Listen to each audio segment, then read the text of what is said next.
Alhamdulillahi Rabbil Alamin.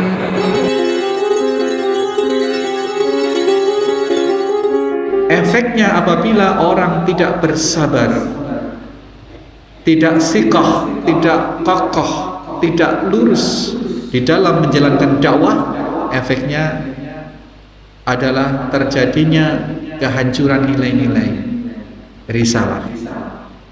Dan orang bisa memilih untuk terus bersabar atau untuk tidak bersabar.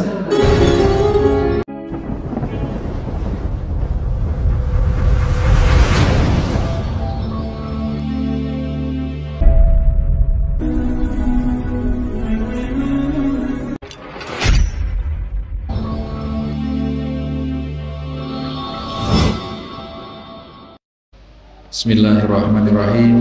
Assalamualaikum warahmatullahi wabarakatuh. Innal hamdalillah nahmaduhu wa nasta'inuhu wa nastaghfiruh wa na'udzu billahi min shururi anfusina wa min sayyiati a'malina. May yahdihillahu fala mudhillalah wa may yudlil fala hadiyalah. Asyhadu an la ilaha illallah wahdahu la syarikalah. Asyhadu anna Muhammadan abduhu wa rasuluhu la nabiyya ba'dah. Allahumma salli wa sallim wa barik ala Muhammadin wa ala alihi wa sahbihi wa mawalah. Qala Allah ta'ala ya ayyuhalladzina amanu taqullaha haqqa tuqatih wa la tamutunna illa wa antum muslimun.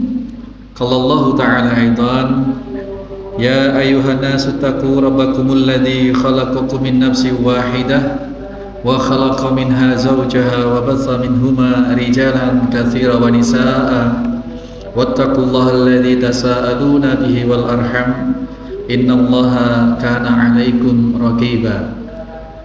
Ya ayyuhalladzina amanu taqullaha wa qulu qawlan sadida yuslih lakum a'malakum wa yaghfir lakum dhunubakum wa may yuti'illaha wa rasulahu faqad faza fawzan 'azim. Innal asdaqal hadits kitabullah ta'ala wa khairal hadi hadi Muhammad sallallahu alaihi wasallam wa sharral umur muhdatsatuha. Seburuk-buruk urusan dalam ibadah adalah yang mengada-ada, yang tiada pensyariatannya. Ma'asyiral muslimin, jamaah salat muslimin wal muslimat, jamaah sholat maghrib isya Masjid Al-Muslimun Curah Jeru dan segenap mustami dimanapun saat ini berada, kita bersyukur kepada Allah Subhanahu wa Ta'ala. Kita senantiasa diberi kenikmatan zahir dan batin, kesehatan, kewarasan, waras akal kita insyaallah, sehingga kita tetap merasa butuh untuk bermuajahah. Setidaknya kita berusaha istiqomah sholat 5 waktu. Dan ketaatan-ketaatan seperti inilah yang merupakan bentuk amaliyah. Selain harus kita mendasari diri dengan ilmu sehingga amaliyah kita ini benar sesuai dengan pensyariatan, juga kita perlu bermodalkan hati, bermodalkan kekuatan spiritual, yakni kesabaran yang tidak berbatas. Nah, di bab yang berikutnya ini, di dalam kitab Riyadhus Shalihin yang disusun oleh Al-Imam An-Nawawi rahimahullahu ta'ala, kita telah bacakan bab demi bab, dan kita pada kesempatan petang hari ini sampai di bab yang ketiga, yakni babus sabr, bab sabar.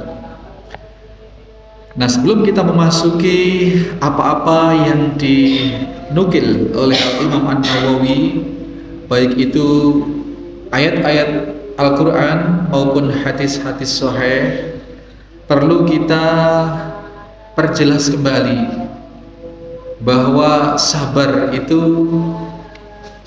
yang seperti apa.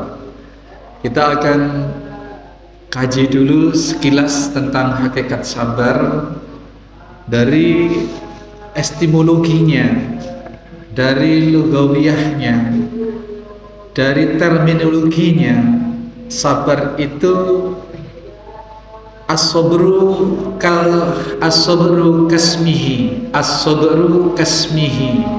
Jadi kesabaran itu adalah seperti halnya namanya. Jadi sabar itu nama sesuatu ternyata. Jadi definisinya adalah as-sabru kasmihi. Sabar itu adalah sebagaimana namanya. Namanya apa? Namanya adalah ada buah-buahan. Di Jazirah Arab itu ada buah-buahan yang bernama buah sobroh. Buah sobroh itu buah yang rasanya sangat-sangat pahit. Sangat-sangat pahit. Kalau di kita apa ya Pak ya? Pahit itu apa Pak? Pahit itu kalau jenis akar-akaran itu putrawali Pak. Putrawali ya. Kalau buah ini apa? Buah pokoknya buah yang pahit. Pahitnya pol. Termasuk habatus saudah itu juga pahit sebenarnya. Nah, ini akan mengantarkan pada pemahaman kepada kita bahwa bersabar itu sesuatu yang tidak enak, sesuatu yang bukan yang manis. Bersabar itu, orang kalau bersabar itu tentu akan merasakan kepahitan, atau bisa kita katakan sabar itu nggak mudah, sabar itu nggak enak. Untuk melaksanakan kesabaran itu tidak nyaman. Kalau tidak nyaman berarti butuh perjuangan, Pak. Butuh perjuangan. Apalagi nanti kita dapati bahwa sesungguhnya sabar itu ya tidak berbatas. Sabar itu tidak berbatas. Jadi seseorang yang hendak bersabar harus merujuk pada imamus sabirin, imam para orang-orang yang bersabar. Yakni yang kita ketahui di dalam tuntunan kita itu adalah orang-orang yang paling bersabar itu adalah para nabi dan rasul, terkhusus yang terhimpun di dalam ulul azmi. Ulul azmi. Ingat ya Pak, ulul azmi itu? Ulul azmi itu adalah Rasulullah, Rasul Allah, Nabi yang termasuk Rasul Allah yang diberi kemukjizatan. Keistimewaannya adalah beliau-beliau ini, ulul azmi ini diberi keistimewaan mukjizat. Itu keistimewaannya. Tetapi di saat yang sama para rasul ulul azmi ini pun dibarengi dengan ujian atau tuntutan kesabaran yang sangat-sangat lebih dahsyat dari rasul, dari nabi-nabi yang lain. Masih ingat Pak Indra, ulul azmi itu siapa baik? Bu, Ibu, ulul azmi ingat? Disebut diurut dari depan itu Nabi Nuh, kemudian Nabi Ibrahim kalau dari silsilah zamannya ya, Nuh, Ibrahim, Musa, kemudian Isa alaihissalam, kemudian Muhammad sallallahu alaihi wasallam. Berarti disebut gampangnya itu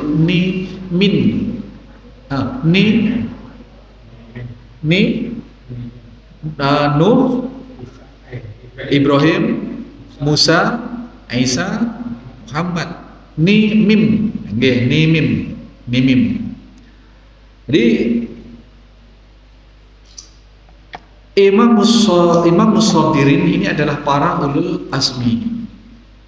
Kenapa para ulul azmi ini diberi gelar Imam Musabirin? Karena jenis kesabaran yang dituntut adalah kesabaran di dalam menyampaikan dakwah. Kalau ulul azmi itu kita bicarakan Pak, itu nggak habis kajian 1 bulan.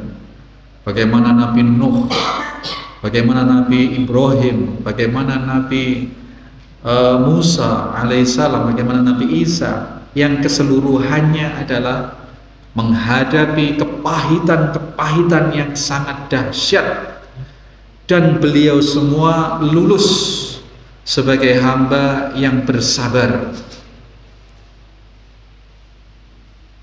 Bersabar di dalam menunaikan dakwah, ya Pak ya.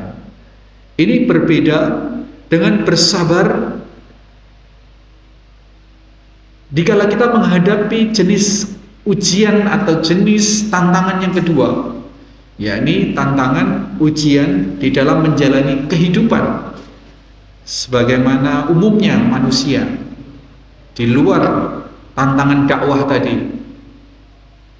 Jadi kalau para nabi dan rasul ulul azmi tadi itu tercatat dalam sejarah dakwahnya mengalami rintangan yang sedemikian dahsyatnya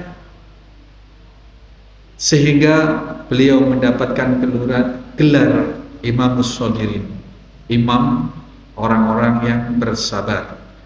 Karena apa? Karena jenis tuntutan kesabarannya sangat dahsyat, yakni di bidang menyampaikan risalah, di bidang dakwah.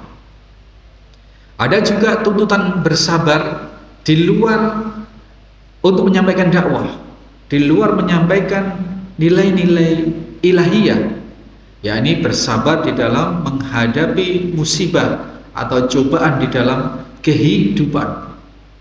Dan ini kita ketahui di antara nabi dan rasul yang sangat-sangat populer, sangat-sangat dahsyat di dalam menghadapi cobaan musibah ini adalah Nabi siapa Pak? Yang sakit nggak sembuh-sembuh itu? Nabi Ayub alaihissalam. Jadi ini sama-sama Nabi dan Rasul, sama-sama diberi ujian yang sangat dahsyat, tetapi beda konten, beda topik. Kalau ulul azmi tadi itu dalam konten berdakwah, dihadang oleh berbagai macam rintangan dan itu membutuhkan kesabaran. Kalau Nabi Ayub alaihissalam adalah satu contoh atau satu teladan atau satu bentuk adegan yang disajikan oleh Allah dalam kehidupan manusia ini, yakni di dalam menghadapi musibah. Kedahsyatan tuntutan bersabar di dalam berdakwah jauh lebih besar ketimbang tuntutan bersabar dikala manusia menghadapi musibah atau ujian hidup. Gampangannya kalau tuntutan bersabar di dalam berdakwah itu Pak, itu efeknya sangat luas. Efeknya sangat luas. Misalkan Rasulullah Shallallahu Alaihi Wasallam ketika belum terjadi front permusuhan perang terbuka dengan kaum kafir Quraisy, jauh-jauh sebelum terjadi front perang berhadap-hadapan itu, mana sampai muncul ancaman pembunuhan, upaya-upaya pembunuhan, Rasulullah itu dirayu sedemikian rupa oleh para tokoh-tokoh Makkah, tokoh-tokoh Quraisy. Muhammad, sudahlah, kamu memang kita akui punya sangat banyak kelebihan dan kamu manusia yang sangat agung. Dari kecil kamu tidak pernah berdusta, tidak pernah berbohong. Kami semua kagum, kami semua ngefans sama kamu. Sekarang begini aja, kamu persilahkan, kalau kamu ingin jadi raja, kita angkat kamu jadi raja. Semua kita, tidak hanya suku Quraisy tapi suku-suku di Jazirah Arab, kita atur untuk bisa menjadikan engkau sebagai raja, bisa tunduk patuh kepada engkau. Atau kalau engkau pengen kaya, pengen punya harta benda yang banyak, kita semua orang-orang Quraisy, bahkan seluruh penduduk Jazirah Arab siap menyisihkan upeti untuk disetorkan kepada engkau sebagai raja kami semua. Atau kalau engkau ingin menikahi wanita yang manapun, berapapun, yang seperti apapun, kita siap menyediakan. Asal satu saja, wahai Muhammad, jangan engkau provokasi masyarakat untuk meninggalkan sesembahan-sesembahan nenek moyang kita. Tinggalkan dakwah. Itu kontennya adalah agar Rasulullah tidak melanjutkan dakwah tauhidnya, tidak mengajak umat manusia menuju tauhid. Tetapi sangat terkenal ini ketika Rasulullah dihadapkan dalam satu pilihan seperti itu dengan mantap, seandainya rembulan matahari diletakkan di tangan kanan saya dan rembulan diletakkan ke tangan kiri saya, dan saya diminta untuk menghentikan risalah dakwah tauhid ini, maka tidak akan aku terima, tidak akan aku turuti permintaan yang seperti itu. Jangankan hanya kerajaan seisi dunia, seisi bumi, matahari sekalipun diletakkan di tangan kanan, rembulan di tangan kiri, kurang apa? Itu pun Rasulullah pasti menolak. Maka terjadilah permusuhan yang sangat mendasar dan sangat panjang antara dakwah tauhid dengan masyarakat Arab, masyarakat Quraisy, sehingga terjadilah 13 tahun di kota Makkah itu perseteruan yang sedemikian tajam dan sedemikian mengerikan antara Rasulullah SAW dengan para penentang dakwah tauhid itu. Kalau diceritakan panjang, Pak, di mana Rasulullah ini diasingkan ke suatu tempat, diboikot, tidak boleh ada distribusi logistik ke situ. Mengerikan sekali. Nah, itulah tantangan dakwah. Tugas dakwah apabila orang tidak bersabar, apabila Rasulullah SAW tidak mau mendapati kepahitan, tidak mau mendapati kesulitan, tinggal mengiyakan saja sudah. Iya sudah. Dan seperti itu. Maka tidak akan terjadi rangkaian panjang pertikaian, perseteruan, peperangan yang sedemikian panjang sampai 23 tahun itu. Tidak akan terjadi. Nah, tetapi Rasulullah SAW memilih, dan para nabi, para rasul ulul azmi memilih tetap mendakwahkan tauhid, mendakwahkan risalah yang diutuskan, yang diperintahkan oleh Allah Subhanahu wa ta'ala. Nah, efeknya apabila orang tidak bersabar, tidak siqah, tidak kokoh, tidak lurus di dalam menjalankan dakwah, efeknya adalah terjadinya kehancuran nilai-nilai risalah. Dan orang bisa memilih untuk terus bersabar atau untuk tidak bersabar. Godaannya sedemikian besar dan berpeluang bagi orang untuk tidak bersabar. Berpeluang bagi seseorang di dalam dakwah ini, Pak, ya. Berpeluang bagi seseorang untuk memilih yang nyaman, untuk tidak memilih yang pahit tadi. Beda dengan jenis tuntutan kesabaran yang kedua, musibah. Orang itu kalau diberi musibah oleh Allah, gelem gak gelem, enjek tak enjek, gitu, Pak. Apa? Mau enjek tak enjek, gelem gak gelem, iya ndak iya, itu pasti harus iya, pasti tidak boleh bisa mengelak. Apakah dia orang kaya, apakah dia orang miskin, kalau sudah diberi sakit gigi, Pak, nggak bisa nolak. Mau sabar atau tidak bersabar, ketetapan Allah tetap giginya sakit. Orang berupaya kerja terus, Pak, siang, malam, pagi, sore, pingin seperti orang-orang, punya ini, punya itu, padahal dia sudah punya banyak. Biasa kalau melihat ke atas gitu ya, Pak, pinginnya itu lebih, tapi dia tetap dalam posisinya dia. Tabungannya nggak nambah-nambah, asetnya nggak nambah-nambah, tetap miskin. Sabar nggak sabar, kondisi akan tetap seperti itu. Artinya orang tidak perlu memilih di dalam menghadapi ujian yang berupa musibah, sehingga relatif ini membutuhkan kesabaran yang tidak ekstra, seperti halnya kesabaran tantangan di dalam berdakwah. Ya, mudah-mudahan bermanfaat dan barokah kita semua. Allah bimbing kita untuk bisa mengamalkan apa-apa yang kita bicarakan ini. Subhanakallahumma wa bihamdika asyhadu alla ilaha illa anta astaghfiruka wa atubu ilaik. Assalamualaikum warahmatullahi wabarakatuh.